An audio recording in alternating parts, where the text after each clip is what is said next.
We're back, and this is Global TV Talk Show, today in concert with LinkedIn Live around the world. So here we are. We have an array of talent, beautiful talent here to join us. Everybody here is basically an entrepreneur, and so we're going to be talking about the psychology of why are we beating ourselves up being an entrepreneur when we could probably ask Gary Sanger to find us a job. But we're going to introduce each other now and get going with our topic of who are we and what are we doing? And the idea is to create a culture for well-being in the workplace. Okay, this is the rage, very hot topic out there, well-being. And what does that mean to an entrepreneur? So first of all, let's go to Annalisa Landa, who's in England, and her podcast is all about values. It is indeed. What's a value? What is that? Okay, so I define a value as a deeply held principle, idea, or belief that drives our behavior and shapes our reality. Ooh. Time to leave the meeting. Thank you. So anybody who wants to talk with Annalisa, use the chat and introduce yourself and share your email, your website, your phone number, date of birth. No, you don't have to do that. So yes, I was going to say, it's that last part that usually gets people, is the defining of the reality that gets people. Oh, I thought you were going to say date of birth. Most of us, I think, recognize our values as being our motivators, or maybe some of us don't, but it's recognizing that they actually shape our outcomes as well, that people don't always understand. Annalisa, key value of yours is? Oh, right. Okay. Justice, fairness, recognition, service, growth, and autonomy, and creativity as well. They're my core values. Isha, tell us about your values. I'm not laughing. I'm just saying, oh my God, here we are, off the cuff. A core value of Pronounce Me is fun, because languages are about communication and human relationships, and that should be fun. And not knowing how to speak a language clearly shouldn't be an impediment to having great communication, to having fun. And so we make the process of learning very fun. And I have a lot of fun going into the corporate world, working with guys in suits, very high-powered executives, and making them sing or making them do funny tongue twisters. And this is not just for the sake of it. It's really to get them to work on the sounds that don't exist in their own language, the sounds of English that they're not producing clearly. And so it's about, fun, community, embracing diversity, achieving high standards in our communication that lead to better performance in the workplace. Voila. And we have with us from Geneva, Pierre Geronimo. How should I pronounce your name? Geronimo, if you want it, because if you say Geronimo, it's like an Apache, right? So, which I'm not, as you can see, I don't have the Apache hat, right? That's funny. Okay, so you deal with people who don't speak English as a primary language. That's correct. Yep, clearly, yeah, because we source talents all across the globe, and we relocate them where they are needed. So basically, we are into repatriation a lot in our day-to-day activity. And we work mainly with, global hubs for corporations. So Geneva is 44% of the population are foreigners, and many other places like when I was in Singapore or Dubai or any other places, any other hubs where people come from all over the world and speak a lot of languages. Well, Pierre just came back from a whirlwind tour of Dubai and Singapore, and I saw some of those pictures. I put them up on that info site. So if you have any more pictures you want me to display, let me know. The one I can publish? Yeah, right. Yeah, that's right. So, Annalisa, that sound problem has gone away. I thank you very much. So Yes, Chris agreed. Exline, are the bombs falling? Not in Warsaw, no. Yeah, I hope not. right. Well, If they're falling in Poland, we've got much larger issues than any of us could have ever envisioned. I know, I can imagine all the balloons over there, you know, watching everything. Yeah, what's going on with all the aliens in the United States, Ed? That's all we I- hear about. Well, There's I don't know. I think alien Gary invasions, probably huh? can answer that. What do you think about all these balloons, Gary? Just knock them down. Let's get on with our real stuff here. You know, I think back on the values, it's really at the heart of what is a company? You know, what's the company here for? What does it stand for? And, you know, it becomes a beacon then in terms of me being in the headhunting business. So we do retained search, oftentimes confidential. And the person that's looking at this company, what is this company's values? What does it stand for in good times and bad? You know, to me, that's the heart of it. And how you walk it, how you talk it, how you do those in difficult situations. I mean, I'm a big baseball fan. I love the Dodgers. And I'm still absolutely torqued and wired and all those bad words toward Houston in terms of the cheating. And they thought it was okay. I think companies that want to cheat, you know, those values, sooner or later, you know, the good guys and the good gals aren't going to be a part of them. So, Annalisa, I appreciate you going right to the core of values and who's on your team. You know, what do you represent?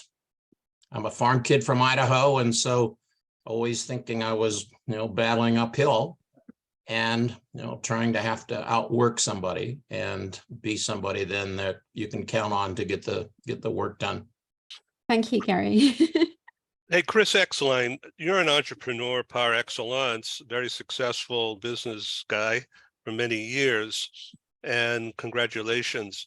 So were you bored or something with life or something? Is that why you picked yourself up and went into the mouth of the tiger here in Ukraine and getting involved in self-imposed depravity of and being in a danger zone, actually?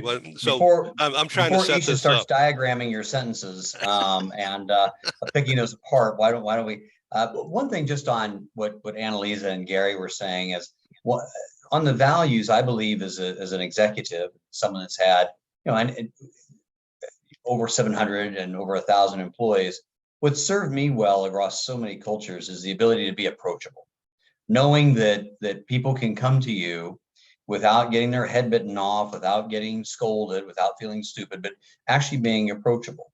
And in my career, I've learned more by having delivery drivers or, you know, retail floor staff come up and tell me about problems than I've ever heard from the legions of people underneath me that want to just give me good news. And so to answer your question directly, but yet not ending with directly, because then Nisha would tell me that would be grammatically incorrect as well. Now, I guess I was kind of bored, Ed, but I also it wasn't just boredom so much as I believe, and Gary's probably seen this, is that as you advance in your career, it's not that you have this unbridled energy or enthusiasm or insane idea that you can do anything. You become an experience, or you actually see things through all of your experiences. And so when, you know, the Russians invaded Ukraine on February 24th, starting this phase of the war, I think, like the rest of the world, I stood in amazement that 3-4 weeks later, Ukraine had still held firm. And the exposed fallacies of the Russian strategy were laid bare, and sadly, tragically, with their, you know, soldiers dead on the battlefield. So from my experiences in Iraq, Djibouti, South Sudan, Afghanistan, Libya, and other places where we were the first furniture rental company, I realized that many of the same things were aligning in Ukraine. And so I started tasking our people, like, you know, why aren't we there? And what I decided to do differently this time is, instead of just flying in, having some photo ops, of course, with the children, I said, you know what? I want my actions to be my statement. And, you know, I'm going to move to Ukraine. I'm going to be there. Because if you're talking about values, if you're talking about articulating a vision, if you're talking about leading by example, then damn it, nothing is more powerful than me actually being there. I don't have to say too much because when the power's out, I don't have power. When the water's off, I don't have water. And you're in this small town and you're delivering mattresses to people, but yet you're also, like I'm here in Warsaw because for the next couple of days we have the Rebuild Ukraine conference. So on part of me, I'm dealing with on government and qualified contractor levels with the European Union on providing and kind of creating what the reconstruction effort will look like. But then on a basic level, I'm in a town of 20,000 people with 40% unemployment and 3,500 refugees. Sadly, that number's about to increase dramatically with the Russian offensive that's beginning as we speak. So, I guess because my company had reached a certain stage, I'm blessed to be in a position with a supportive family, a supportive partner, that I said, you know what, I'm going to move to Ukraine and I can be there for as long as it takes to make sure that we get all the operational things put into place. And, if it's successful, then it's success for Ukraine. And if it fails, then it's my failure. But I was very happy to be able to do that. And it's been one of the greatest experiences of my life. Cheers. No, cheers. The cheers go to the soldiers that are on the front lines. Being in a small town last weekend, as we had heavy snowfall, we were all in the town square trying to provide comfort to the mother and father of the 26th hero from our small town in Kremenetz that had paid the ultimate price for freedom. And I'll stop after this, but one of the things that yes, I'm from the United States. Yes, I've lived in Hong Kong for 25 years, but I also live in Madrid, Spain. And so as Europeans, what we fail to understand is that, Poland, Lithuania, Estonia, Latvia, Hungary, Czech, Slovakia, in 1989, they didn't pay for their freedom. Right now, the Ukrainians are paying for their freedom. And what Zelensky said to a joint session of Congress to the world was that, we don't need your soldiers, we'll do the fighting. That's the first time anyone's ever said that. And as those of us that live in democracy, those of us that have the freedom of self-expression, the freedom of self-determination, if we don't come alongside and support Ukraine at this moment, then what do we support? Well, I would ask Annalise and Gary, what are the values of the industrialized nations at that point? That's Annalisa, really, why don't you take it from here, Annalisa? Very, very good question. And Chris, I really applaud your humility, and I just like to say that although you played it down, I don't think you should play down the example, the leadership example that you set, that we should all look to. So although you say it's the Ukrainians, right, and the soldiers who are doing the fighting, nevertheless, you've done more than most people would in the courage that you've shown and the sacrifices that you've made to be there. So I think we can all learn from your values. So thank you for sharing that. And I'm so glad that you are here today. Again, let me be very clear, and I appreciate that, Annalisa. But I'm blessed. I mean, I've got a phenomenal partner that allows me to do this, blesses me to do this. And what is the real value? Me sitting, I mean, Ed knows this. I live in a penthouse on arguably one of the most expensive streets on planet Earth. What am I going to do? Sit there with my gin and tonic and friends on a rooftop, toasting over Hong Kong, saying, bless the children, or if as I tell people, and I've been saying this to employees for 25 years, if you have a chance to make a difference, then that's a chance you have to take. What type of leadership values do I have if I pontificate that, and yet when I've got the ability to do it, I fail to rise up and do so? So it's not really about me being courageous. It's not really me about being entrepreneurial. It's just about me actually living out what I've been talking for the past 30 some odd years. Isha, jump in here. So you're involved with Oxford University Innovation, which is unusual and very prestigious. And it's really a pleasure for me to have you on this program. Why don't you talk a little bit about your graphics that I saw on your website this morning, and I posted on the PR page that promotes this program going forward today, about understanding proper business language, English? Sure. Well, the basic problem that people in business often have when they're international is the education system that we have doesn't pay a lot of attention to spoken language skills. And it's perfectly possible for someone to have a very good English qualification on paper and not necessarily speak the language very clearly, not necessarily feel confident making presentations, and not necessarily having the cultural savvy as well about I mean, we're talking about a lot of potential situations here. So it might be a situation where they're in an English speaking country and they're not very familiar with the culture and they don't get certain references or idioms. Or it may just be that they're in an international environment and their spoken English needs to be a certain standard in order for them to present remotely and be understood by their team and by their clients. So whichever situation it is, there's bound to be a gap that can be filled by this training, which is research-based. And the idea is to create a bridge between the learner's native language and the sounds of English. So if they're a French speaker, the exercises, the program they get will be slightly different from a Turkish speaker or a Spanish speaker or a Mandarin speaker, because anybody will bring the habits and the sounds that they have from their own language to speaking another language. And in the case of English, because English has a lot of sounds that don't exist in other languages, that can create speech that is really unclear in some situations. So, it sounds very technical, and in a sense it is, but the basic idea is to facilitate communication in international situations where English is the lingua franca. Gary Sanger is an international guy in his work. Gary, why don't you explain about Sanger Associates and your tie-in with the global Orchestra? Yeah, thank you. 45 countries, 90 cities. Kestri is the new name for what was IRC Global Search Partner. So 45 countries, 90 cities, other business owners that are in the search business. We're able then to help our clients in other countries where I can't even spell their language name, let alone say it or speak in it. So we are that global reach in terms of doing headhunting for our clients all around the globe.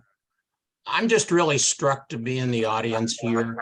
I think when we're getting an echo again here, I'm not sure. Yeah, I don't that. know. I don't know what's going on. But I think the idea of, as we represent our client, who are they by what services they provide, what values do they have as their foundation, and what causes, what support systems do we have? Anybody here that doesn't have close friends or neighbors or folks that are either Ukrainian or are there now or trying to help them? I think this is a global effort that we're trying to do. And we here, as we have clients, most of us are one-trick folks, and having others that are fantastic in their field to help us, I think that that truly makes sense. I think that truly makes sense. Thank you. Annalisa. Yeah, so I just want to pick up on that actually, because the Oxford Research Project, sorry, I thought I'd muted for a second. The Oxford Research Project actually did a value survey last year of 221 businesses, and collaboration, not integrity, off the top spot actually. So what you're saying about collaboration is a valid point. People working together, uniting and working together across borders. Yeah. So Pierre, tell us about Anywhere, the foundation of that, and where in your view is this going to go? Well, basically, Anywhere was founded 10 years ago. I mean, we used to be named Coptalis, but we have raised some private equity, around 80 million euros in June. So we changed name because Coptalis was very difficult to pronounce. I think we had a broadcast where you said it's Coptalis or Coptalis.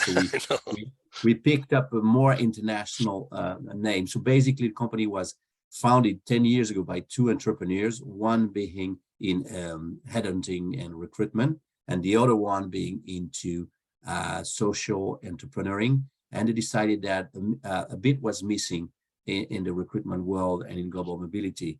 meaning the idea was to create a company that was able to recruit in any form of employment, to adapt to the new trends, whether, it's permanent hiring or it's freelancers or it's business consultant on short-term mission, remote workers, to offer all the forms and to accompany these talents when they relocate. So basically, the idea is to focus not only on the corporate clients, but also on the talents themselves, and to help them change lives. So it's like a double focus on the corporate, but on the talent. So that's the idea behind that. And since then, the company has grown and made several M&A, basically acquiring immigration and relocation companies. And why? Because you need these resources to be able to provide the services to get the work permit, the residence permit, and to assist these families when they relocate. So that's the idea of growing that business. So today we are in 16 countries.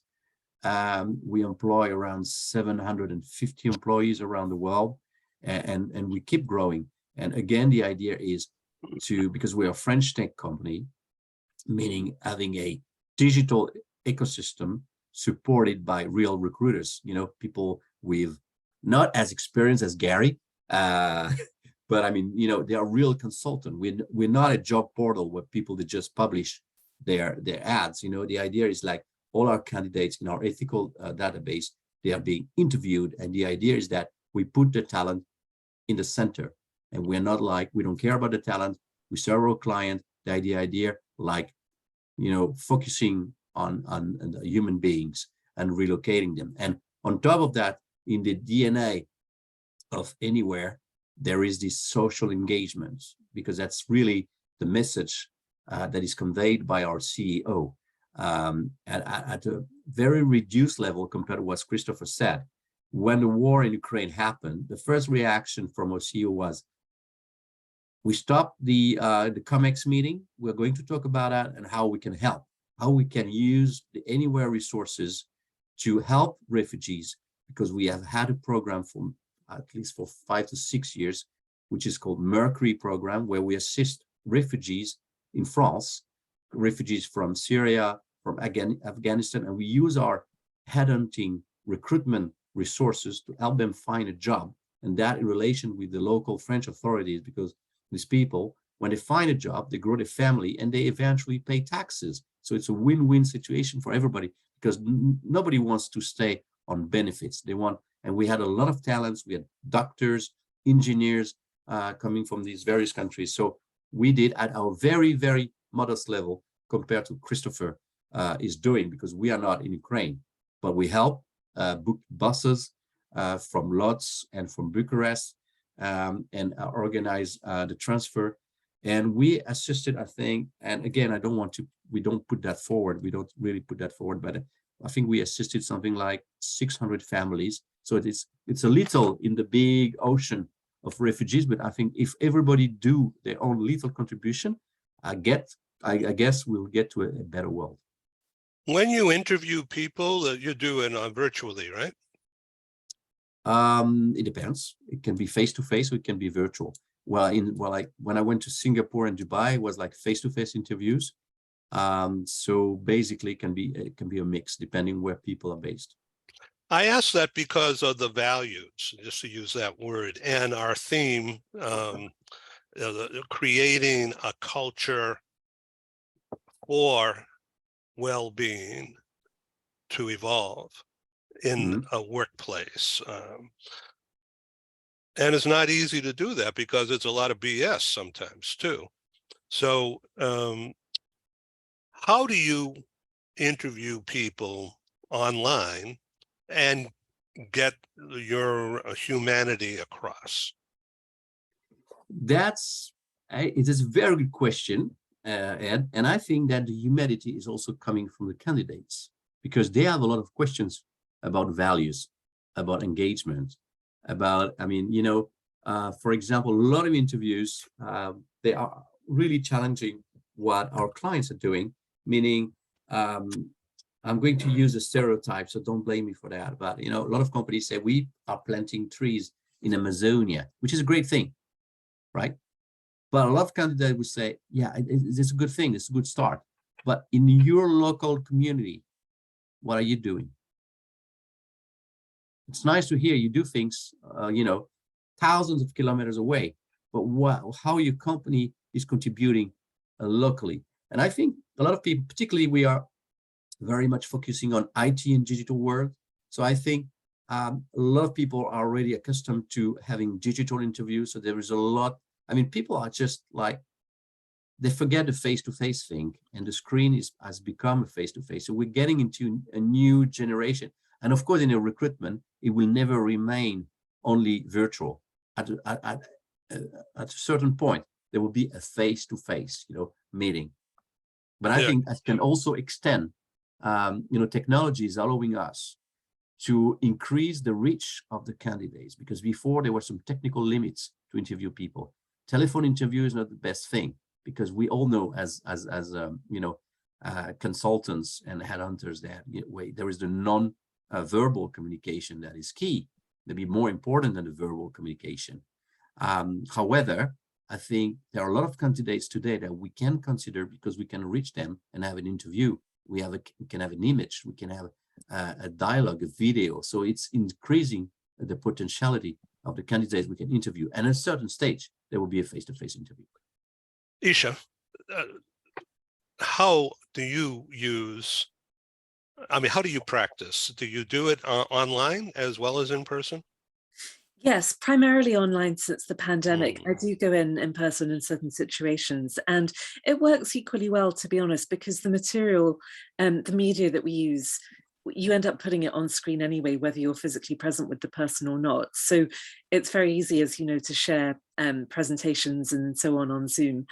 I also get my clients to physicalize certain things, and you can ask them to do that via Zoom, or you can ask them to do that in person. Sometimes the way that we embody our native language is different to the way that we would embody English as a learned language. And sometimes my clients say that they feel that they're taking on a new persona when they become more fluent English speakers. So that's a very exciting transformation to witness and be part of.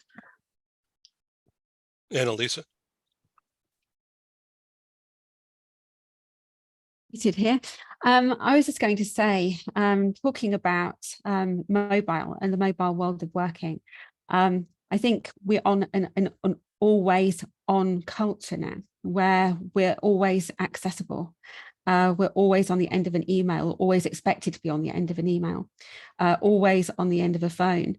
And everything from our work to interviewing, as we've heard today, to delivering, as I do online, because I seek clients all over the world, not locally, we're in danger really of just being sucked into our screens. And that is going to be bad for our physical health as well as our mental health, because our whole world will be on mobile, from client work to recruitment, to then going onto social media, checking our calendars, checking our emails.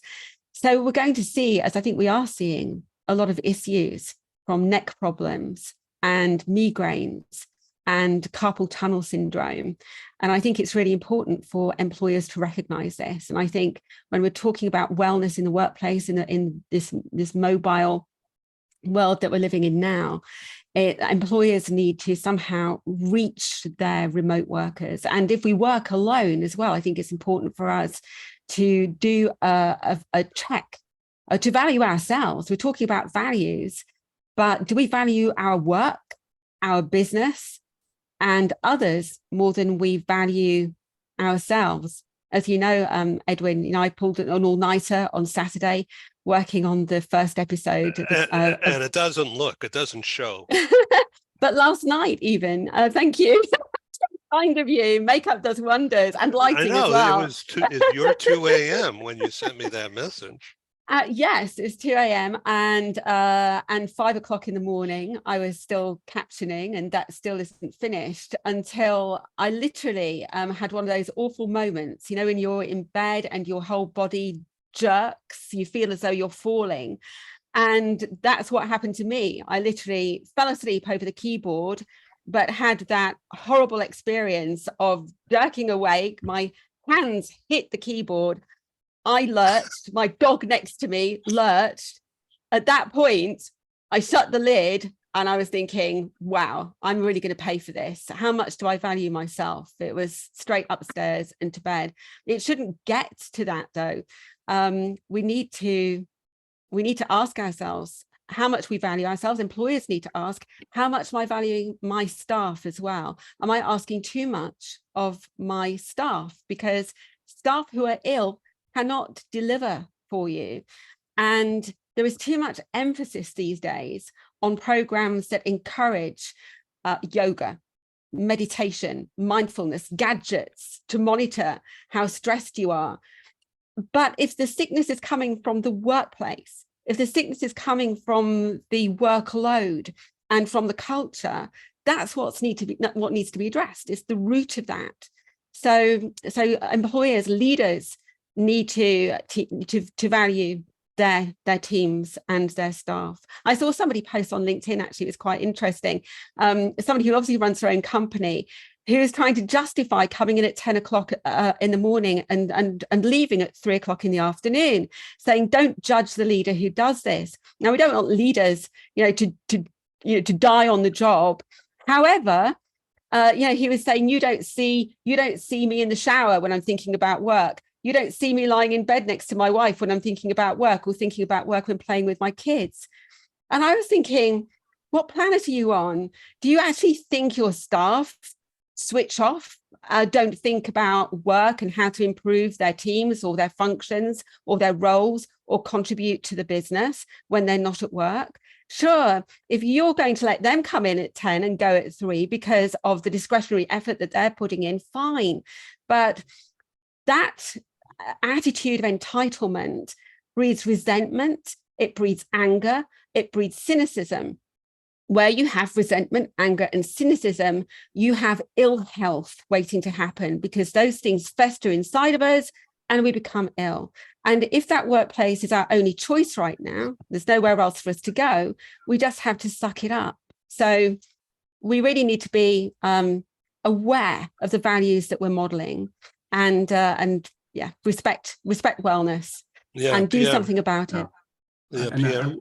I would add something that is quite interesting when we see more and more, with all the trends of people working remotely, working from home. There is a lot of stress going on because you cannot share the stress with your colleagues at the coffee machine or with your colleagues, etc. And this also is impacting the family life, because you need to, exhaust the stress you have accumulated during the day, when the only way to communicate with your colleagues or your peers is through a screen. And it goes to your wife, it goes to your partners, it goes to your children. And something like very interesting happened to me a few weeks ago. I've met a very successful EMEA business developer, and he told me, I want to apply those anywhere. Is anywhere recruiting? I said, well, anywhere is of course recruiting, because we are a startup, we're doubling the employees every year. But I said, you seem to be very successful in that organization. I saw you, your CEO, you seem to enjoy that organization. And I said, why are you willing to change? And he said, because I'm working remotely from home and I want to be in a team. I want to see real people, because I take, he said, directly all the stress from the screen. And that is something that will impact a lot the mental health of a lot of employees worldwide. And that's something that is becoming a huge problem. You're talking about well-being, but well-being is also the fruit of a kind of balance between family, your own environment, between your professional colleagues, but also personal and social life. And your social life cannot be only through a screen, because that guy was telling me, when I walk outside in my residential neighborhood, I meet people who are lovely, but they're all retired. So my social life, people my age or even younger, is down to zero. And my social life, my professional life cannot be only through screens. And I think we have a point over here. And we will see a growing concern, people changing jobs because of this, because they want a real life. We got about 20 minutes remaining here. I know some of you have other things to do. I thank you for your time here. I want to make sure everybody gets value from this. This is really important to me. That's my ROI and my sense of doing this, is that others can benefit directly from being on this program. And part of that is sharing your contact details on the chat. Make sure you take away for follow-up some other time. And of course, I welcome you to come back on various programs that I will be producing. In May, I'm going to be doing my first live meetings in 3 years. And, frankly, I'm a little nervous about it all. We're going to start in London. Joanne and I are going to fly over and meet with some friends and then do a meeting. It'll most likely be on the Strand in that area of town by Covent Gardens.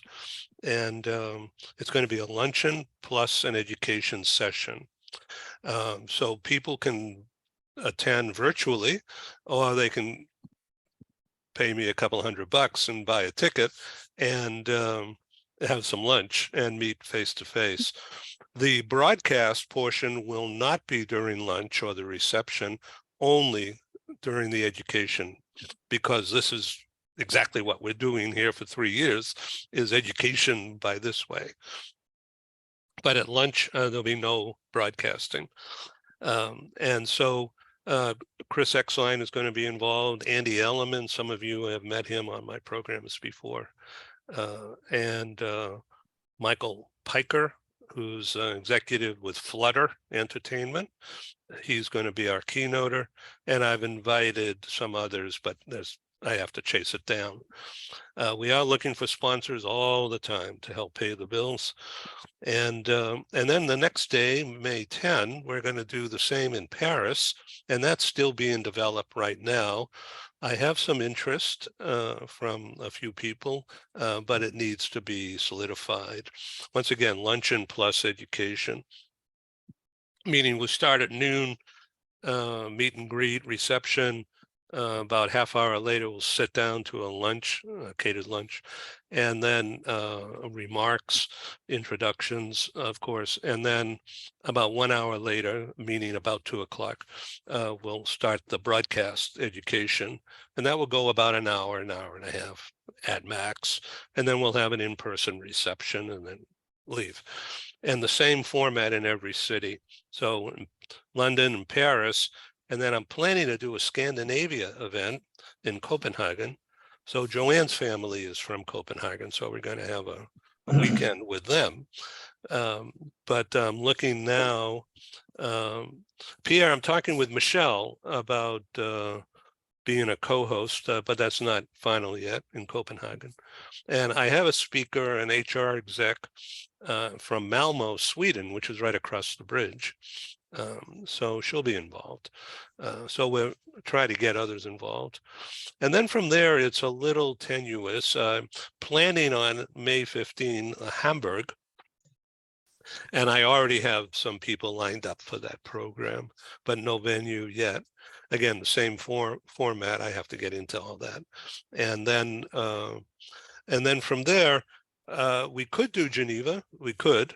If there's time and interest, but we can also go to Milan, where I have a program planned for the 17th of May, but I'm not sure that's going to be a live meeting because there's too many issues with my key people there. So not sure what we'll do. Maybe we'll just go to Sorrento, Amalfi Coast and hang out rather than work, and to have some peace of mind. But I wanted you to know what we're doing out there. It's pretty exciting. In June, we're going to do the same kind of meeting, virtual and in person, in Montreal, also in Toronto. And we're working on a Latin America tour for later in the year. So it's a great opportunity because of the global reach that's possible through Zoom.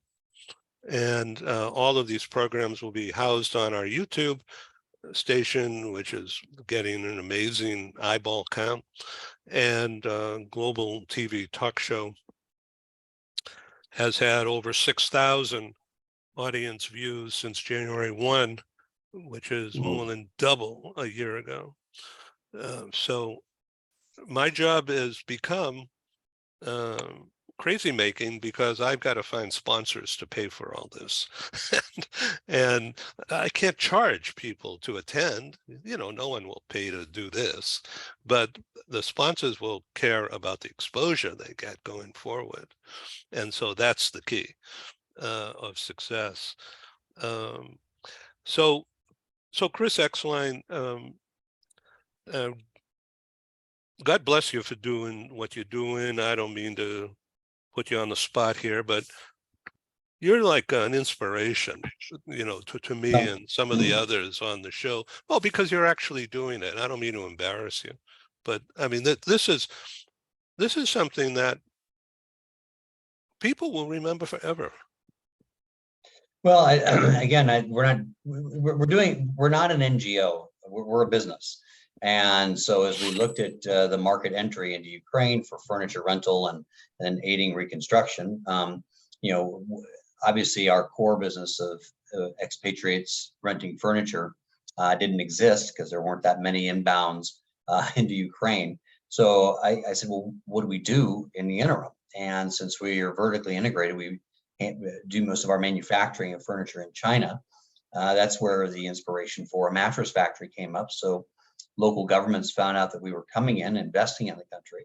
And I said, well, I'll tell you what, find a mattress factory for me. Find something that is, out of business or struggling, and we can give it orders, we can give it technology, and we can, save those jobs. And then, so we did that, and that's how we ended up in Kremenetz, in the Ternopil state. And then it's like, well, who's going to get these mattresses? Well, it's not like we're just going to, go up to the department stores or or traditional channels of distribution. And so we looked at the refugee situation around us and I said, well, okay, we've got the ability to do this. Why don't we go around and just start donating these mattresses that we're making to the internally displaced refugees? And then what happened is friends of mine basically found out what we were doing. They said, hey, can I donate a mattress? I said, sure, why not? And so that's why we came up with the Rest Assured Ukraine, because people actually do want to participate in helping these people at a basic place of need, which is delivering a mattress. And because I've had experience with some NGOs and mostly in Iraq and Afghanistan, I said, we're going to do something a little bit different.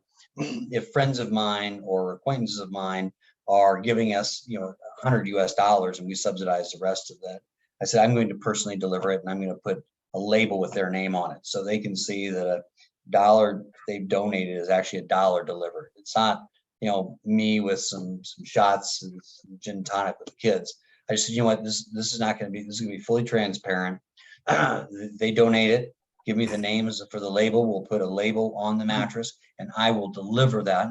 And as of now, we've delivered almost 2,000 mattresses in the past 4 months. And but like I've said, I've never done this before, but we're about to make an urgent call because, the spring offensive will basically force tens of thousands, if not hundreds of thousands of Ukrainians from Kyiv and central Ukraine into temporary accommodations in the western part. And so we need to really ramp up capacity to assist those. So that's what we're doing. So it's not being courageous. It's not being, it's Pierre and Gary, they see this when they're interviewing the senior executives. I mean, it's not, what are your values? It's basically, you were presented a situation. What did you do? And how was there anything innovative that you did that others didn't? So, like I said, it's not that I'm that intelligent or anything like, or I had this grand vision of what Ukraine's going to be, because every day we're presented with obstacles and every day we overcome them. I mean, but because of the quiver of experiences I have, the arrows in my quiver, sorry, but because of these experiences, I've been able to rely upon those and said, okay, well, this is the situation we have. We can't change it. We're not going to end the conflict. We're not going to influence the outcome of the conflict. But if we are manufacturing these mattresses and they just can't sit in a warehouse. So what do we do with them? And that's that's what we've been able to do. So it's just basically born out of necessity and a reaction to a situation more so than a grand Harvard business case study. Gary, what do you see here?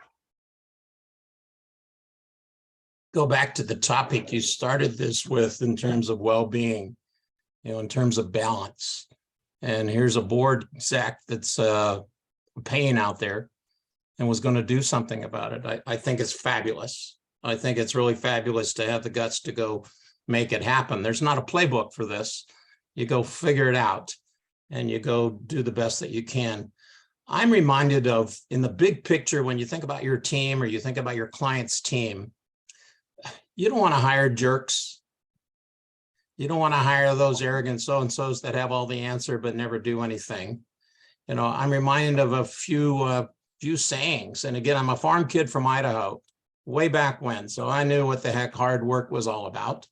And I certainly knew what playing hard and having fun was all about. So there was a good balance on that as to how my father treated his two slaves, his two sons, in terms of how all this was done. So if you're hiring somebody, would you go to dinner with them? Would you go have breakfast with them?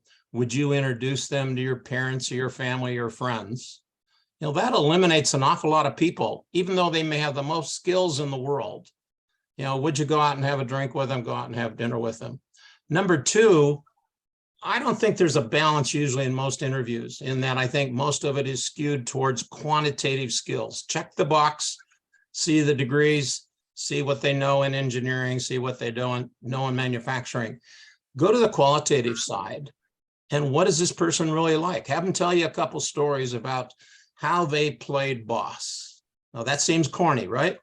How do you play boss and get things done? And if they're into the I zone versus we, if they're not out there talking about the 80% of their team that's blue collar and making it happen, I think those stories are very telling. It's the back of the business card. What do you talk about in terms of your family? What do you talk about hobbies?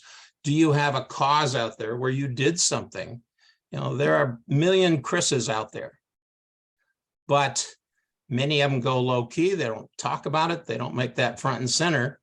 A few people are on dozens of boards and they don't do a darn thing. So I'm just really enthralled by this, Ed. Thank you for the question. Oh, Gary, thank you. But on an earlier show a few weeks ago, you talked about an engagement interview, and you brought up the issue of, is the guy a phony? In other words, while he was in the room face to face in the interview, he was Mr. Wonderful, and yet you asked the receptionist, how did he treat you when he came through the door? I was maybe 24, 25, and I was in a HR personnel job, and my company was trying to hire an executive to run all of manufacturing. And even back in the day, this was for about 12, 15 plants, Puerto Rico, Mexico, US, and we're making healthcare products. So you made them wrong, you killed people. And this exec had an offer. He came back for one more interview. And my job was basically to be a chauffeur to get him to all those meetings. And in the debrief, my boss said, well, what's the guard say? What's John out there at the guard shack say? And what is gosh, now I've forgotten her name. Sylvia, what did she say about, this guy? She ran the reception desk. And I talked with them both, and they both said, look, I'll give you the answer that you're looking for, and you're going to tell me that's the real answer. The guy at the front gate, John, said, look, he treated me like I was nobody. He didn't give me any respect, didn't even bother to say hello. And Sylvia at the switchboard said, she just didn't have any regard for this person. And, because he just really wasn't nice. He wasn't approachable. So we're debriefing this with our CEO. And he said, well, what do you think? I said, well, long story long, I think we can do better. If he's not going to show respect to the blue collar folks that are going to be 15,000 of them out there, they'll see through that. Let's go find somebody that can lead and care about them. I've taken that lesson and told about it many thousands of times since. Well, thank you for doing it again. It's like Pleasure. the first time I'm hearing it. Pleasure. Amazing. Isha, thank you for your time here and your expertise. So what's it like to be in the reality, the space of Oxford University and Oxford related innovation people? Well, it's wonderful because just the facilities are amazing and the level of expertise that people have and the network. And, I will always feel very grateful to be part of this university. Does that answer your question? Or? Yes, but I think, Annalisa, what would you like to ask Isha? Oh, right. Okay. It was actually a word that Gary mentioned, a value that Gary mentioned, respect. And there's so much of it lacking in our society. There's so much of it lacking in our world. You asked about what values international leaders and organizations could model for everybody. And I think it is respect. There's a lot of it lacking in the workplace, and that fundamentally so many problems come from that lack of, are born from that lack of respect. And of course, we have leaders on the world stage as well, showing a lack of respect for each other, showing a lack of respect for the people they lead. And it doesn't really matter what side of the political divide you're on. We can all disagree or learn to disagree, but by respecting each other. And we're living in a world now where insults and trolling and people hiding behind false names are creating a very toxic environment and modeling the wrong values for the leaders of tomorrow, let alone the leaders of today and everybody else. And I think if there's one value that I try to encourage workplaces to adopt and create boundaries around, it's that value of respect. We respect one another in this workplace. And Isha, yeah, oh, thank you very much. Yeah. Thank you. Isha, when you're talking with business executives who are who don't speak English as a primary language, and English has its peculiar sounds and things, right? I can't even say it, but my tongue is tied. But how do you deal with these big, many times male egos, because they're brainiacs or doctors, super educated, and yet you have to teach them to talk all over again? I love this question, Ed, because it's a very interesting dynamic. There's research at the University of Kansas that says that our sense of rhythm from our mother tongue comes to us in the womb.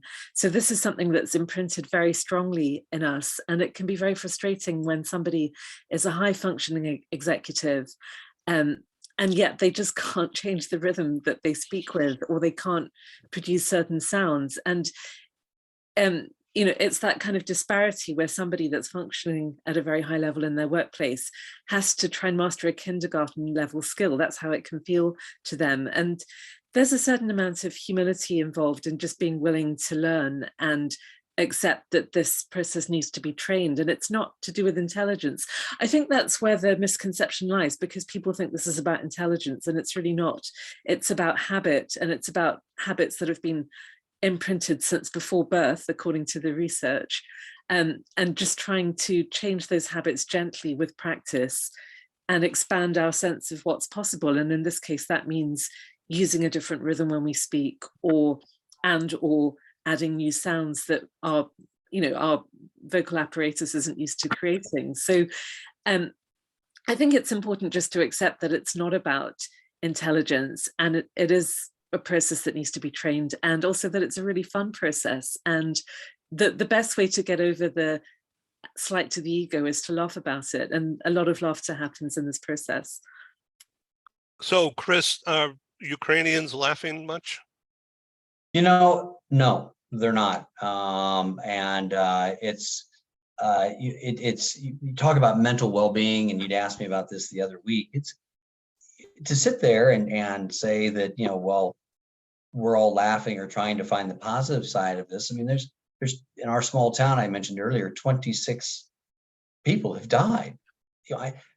You'd asked me the other week, Ed, how am I doing? I mean, yeah, the short answer is, if I'm talking with Pierre or Gary, yeah, everything's fine. But the honest answer is you are affected by it. You get to know these people, and you've got to be very delicate. You don't want to make light of it.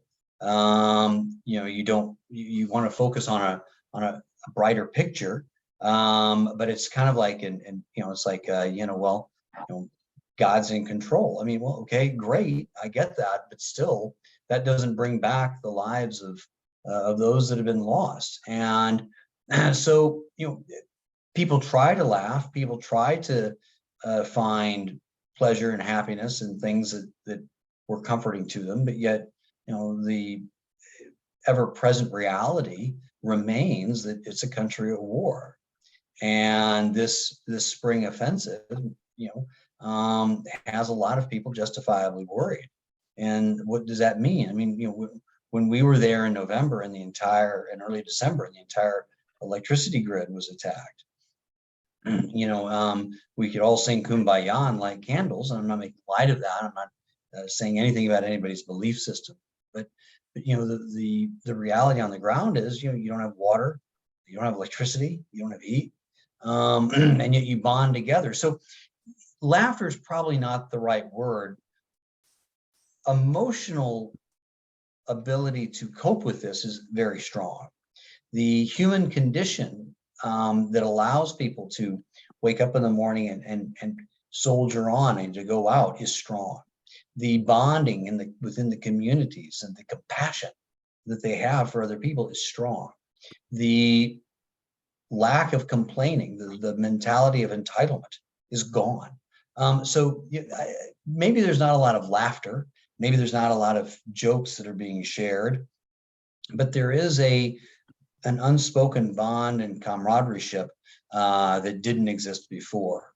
And that is, as people have said on this program earlier, I mean, you don't fake that stuff. The eyes don't lie. And when you're there, they know you're there. You don't have to sit there and talk about it. You don't have to sit there and put posters up like, here I am. But you're just there. And what I find myself doing is, if I'm in a cafe or somewhere around, it's kind of strange. People just come up and want to talk to you, and you just listen. And I find that in this little town, me just listening, it just seems to make some form of difference. I don't know why. I'm not being insensitive or anything, but it's like, you don't know me, but I mean, okay, let's sit down and let's listen. And I think what it gets down to is what I've learned, is because I speak to a lot of the schools, I speak to a lot of the school children, I speak to a lot of the elderly groups. What Home Essentials has done by being there is validated what others have said for hope.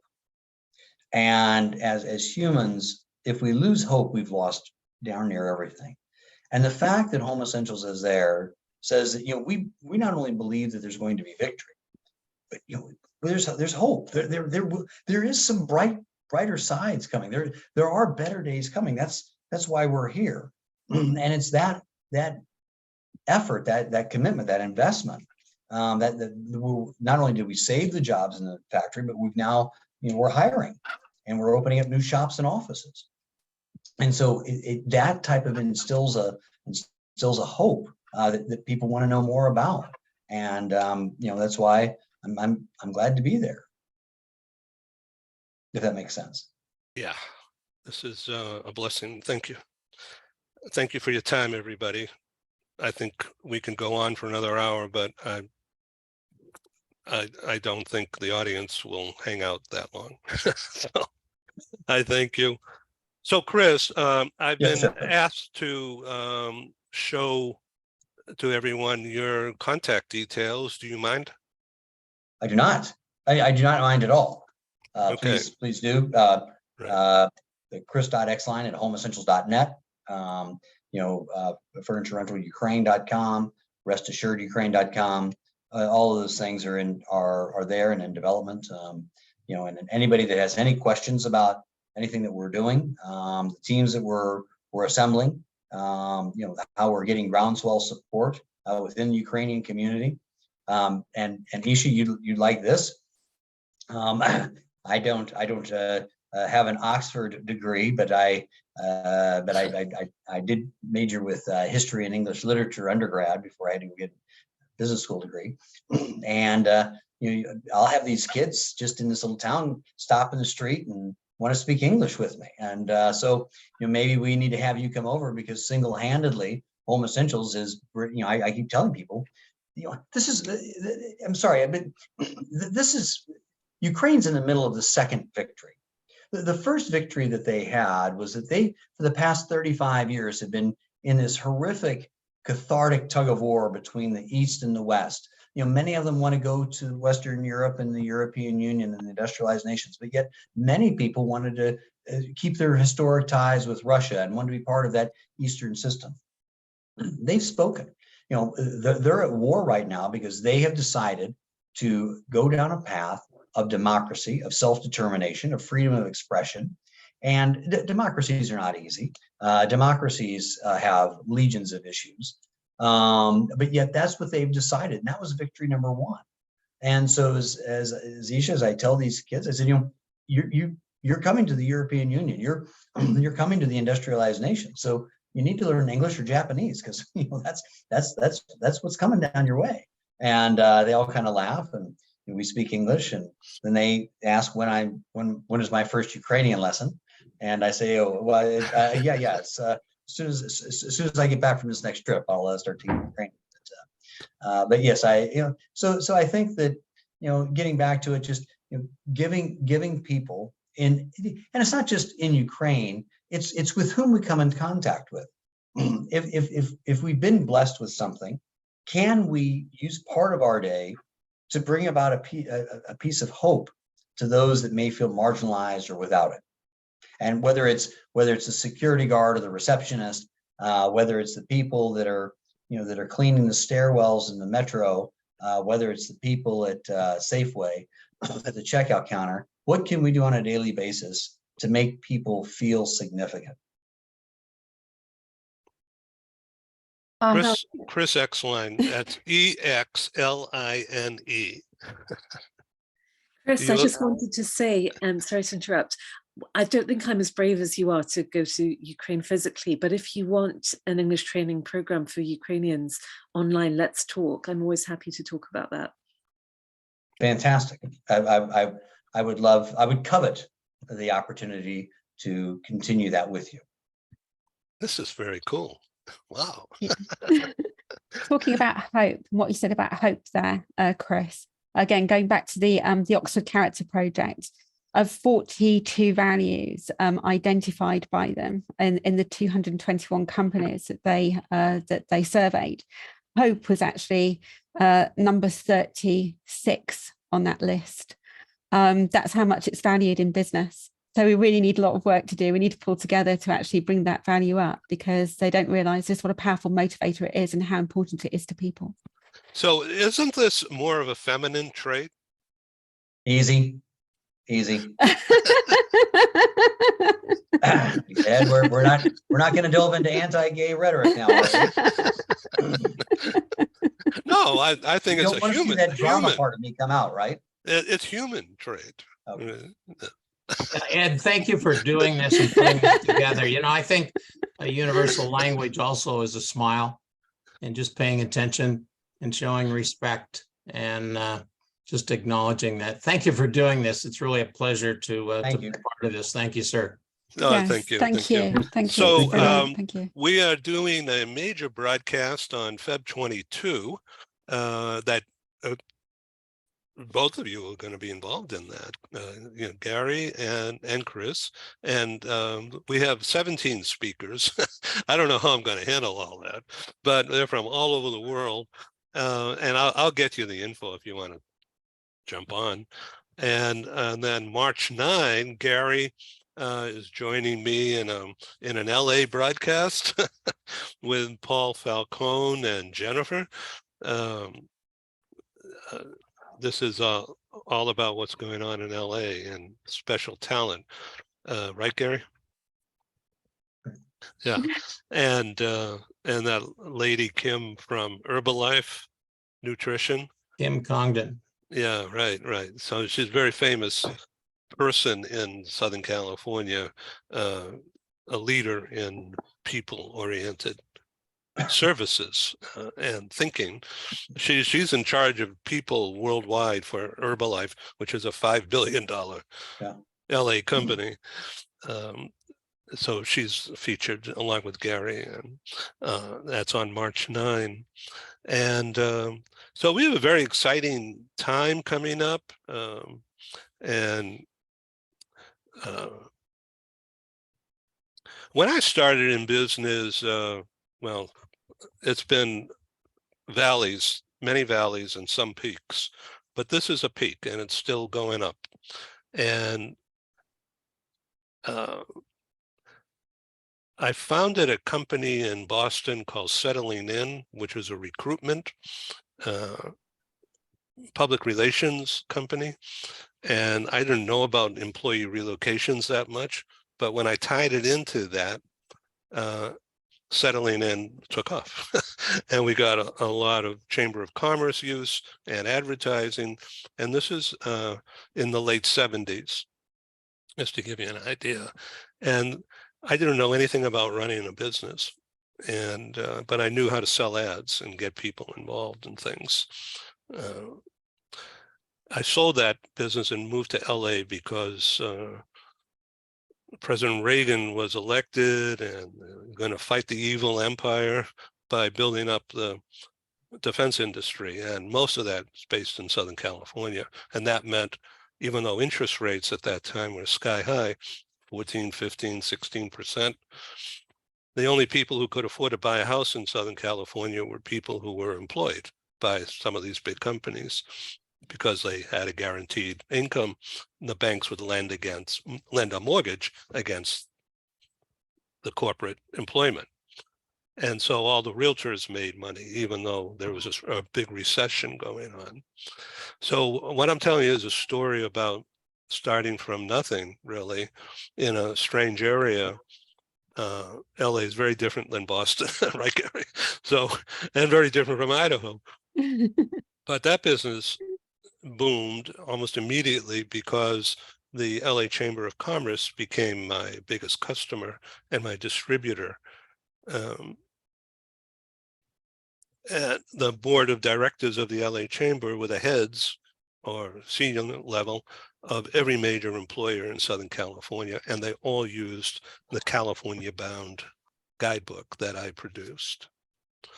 And that was the foundation of starting in a tough environment for me personally.